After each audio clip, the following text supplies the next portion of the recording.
Law 36. Disdain things you cannot have. Ignoring them is the best revenge.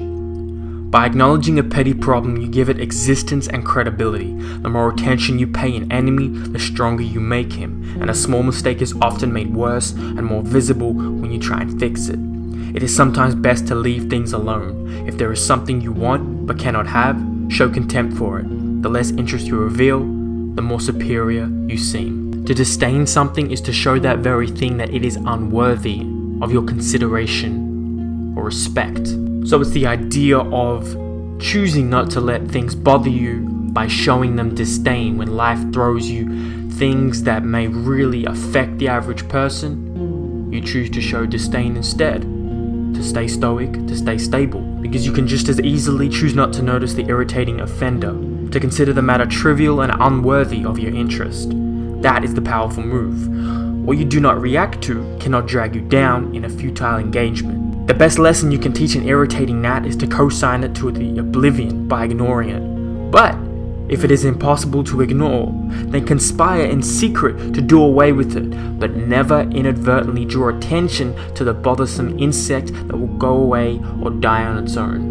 And this insect is the metaphor for our life's problems, the people who may affect us in a negative way. That's what it represents. I'm going to quote Ballister Grayson, an incredible writer and philosopher who's littered all throughout this book. You should take very few grievances to heart, for to do so is to give yourself groundless worry. It is a topsy-turvy way of behaving to take to heart cares which you ought to throw over your shoulder. Many things which seemed important at the time turn out to be of no account when they are ignored, and others which seem trifling appear formidable when you pay attention to them. Things can easily be settled at the outset, but not so later on. In many cases, the remedy itself is the cause of the disease. To let things be is not the least satisfactory of life's rules.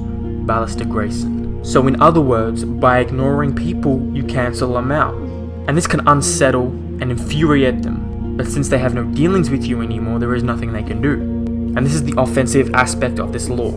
Playing the card of contempt is immensely powerful, for it lets you determine the conditions of the conflict, because the war is waged on your terms.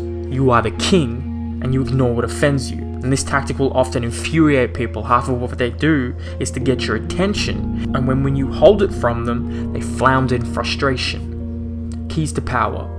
Desire often creates paradoxical effects. The more you want something, the more you chase after it. The more it eludes you. The more interest you show, the more you repel the object of your desire.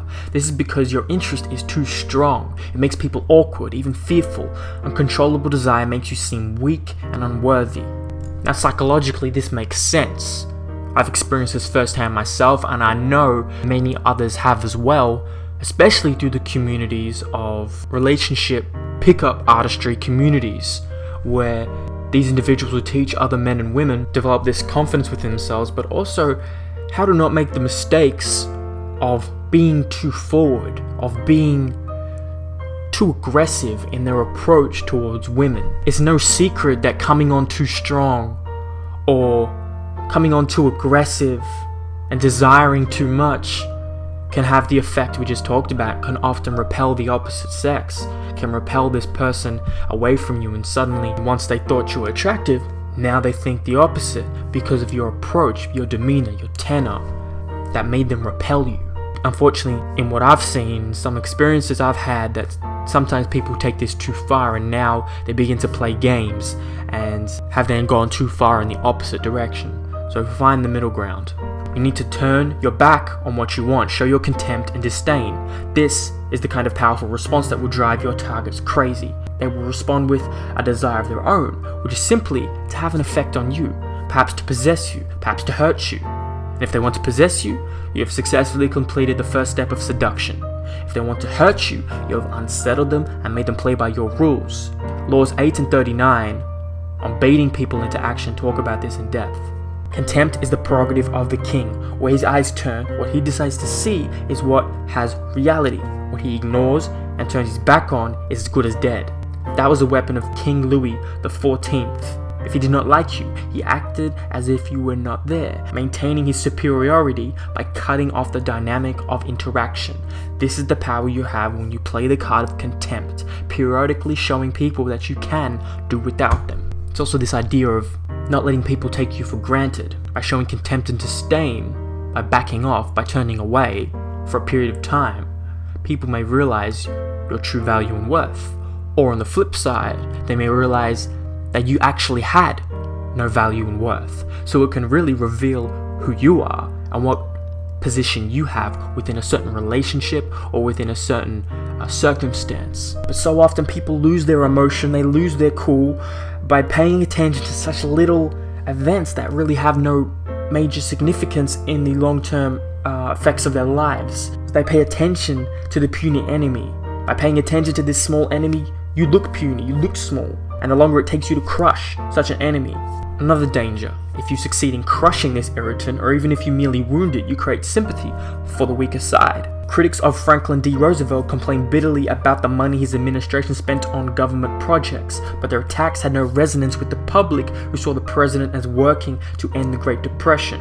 In 1971, the New York Times published the Pentagon Papers, which is a group of documents about the history of the US involvement in Indochina. Henry Kissinger erupted in a volcanic rage, furious about the Nixon administration's vulnerability to this kind of damaging leak. He made recommendations that led to a formation of this group called the Plumbers to plug the leaks.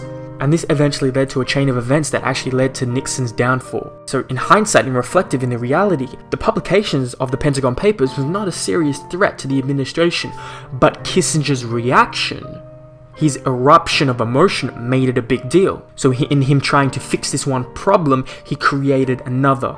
A paranoia for security that in the end was much more destructive to the government. Had he ignored the Pentagon Papers, the scandal they had created would eventually have passed and blown over. What does this mean for you and me? Great question.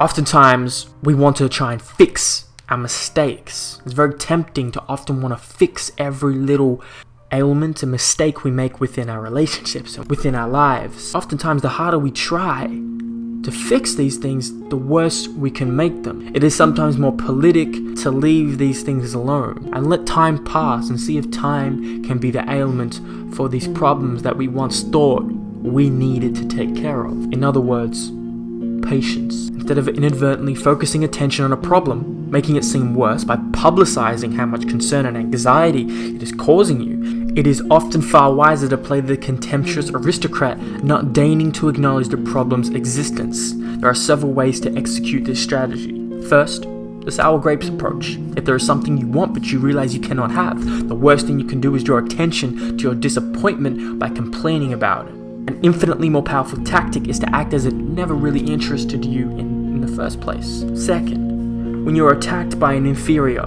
deflect people's attention by making it clear that the attack has not even registered. Look away or answer sweetly, showing how little the attack concerns you. Similarly, when you yourself have committed a blunder, the best response is often to make less of your mistake by treating it lightly. Among equals, this tactic might backfire. Your indifference could make you seem callous. But with a master, if you act quickly and without great fuss, it can work to great effect. You bypass his angry response, save him the time and energy he will waste by brooding over it, and allow him the opportunity to display his own lack of pettiness publicly.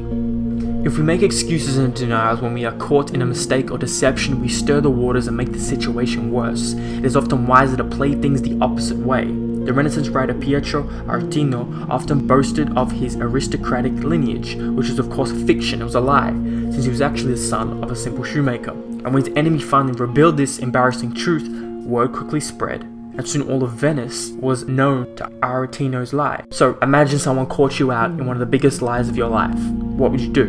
Had Aretino tried to defend himself, this would have only dragged him down. His response was masterful.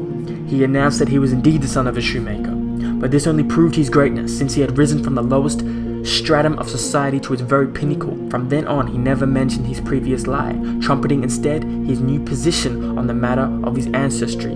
So he used what was once his biggest weakness, flaw, into his biggest strength to create his legacy. He didn't dwell on the fact that they caught him out in the lie. He doubled down on it and went all in. Remember, The powerful responses to niggling, petty annoyances, and irritations are contempt and disdain.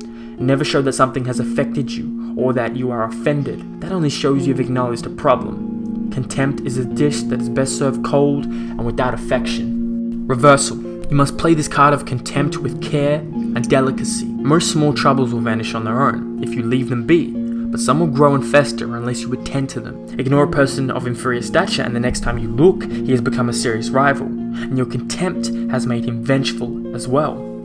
That is the danger of this law, underestimating people. Learn to distinguish between the potentially disastrous and the mildly irritating, and the nuance that will quickly go away on its own. In either case though, never completely take your eye off it.